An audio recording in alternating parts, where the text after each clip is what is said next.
Alam mo ba na kahit dalawang rekado lang, pwede ka na mapagsimulang magnegosyo kung gusto mong itinda lang 'to. Pero kung gusto mong pang dessert-dessert lang, pang lapang-lapang lang diyan sa bahay mo, pwede na 'to. Oo.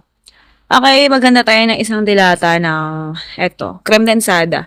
Dapat galing sa chiller ha o kaya sa ref niyo. 'Wag lang sa pinaka-freezer kasi magyayelo yan, eh. Oo. Hindi na magdo-double size yan pagka galing sa freezer. Kaya kailangan palamigin mo lang siya.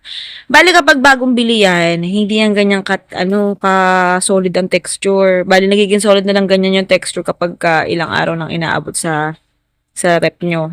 Yan, tapos haluin lang natin siya hanggang sa maging double yung size, hanggang sa dumami. Aalsa kasi yan habang hinahalo. So, pinas forward ko na lang yan, hindi ko na kinat. Yan, para makita nyo yung yan kung paano nga ba siya double yung size. 'Di ba napakabilis lang. Oo.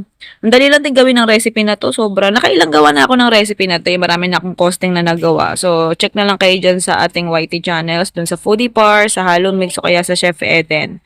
Okay, tapos ganyan lang siya, napakadali lang. Tapos after natin haluin, ayan, maghanda na muna tayo ng lalagyan, container. Sa container na ginamit ko, pwede ka naman gumamit ng iba pang container na meron ka dyan. Pero kasi sa akin, ayan, try naman natin ito yung gamitin natin container sa recipe na to. Okay, sa paghalo niyan, sa pagsalin niyan, tadyan-tadyan na lang. Pero sa unang paglagay natin, bale, kalahati lang muna yung lalagyan natin. Kasi lalagyan natin siya ng layer na, oo, ayan. Para magkaroon ng flavor. Crush cookies. Oo. Kahit anong klaseng crush cookies pwede mo ilagay dyan. Oo, pwede naman katulad dun sa akin, Oreo crush cookies, pwede. Yan, tapos yung natira, ayan, i-ano lang natin, tansya-tansya na mahati sa lahat ng container.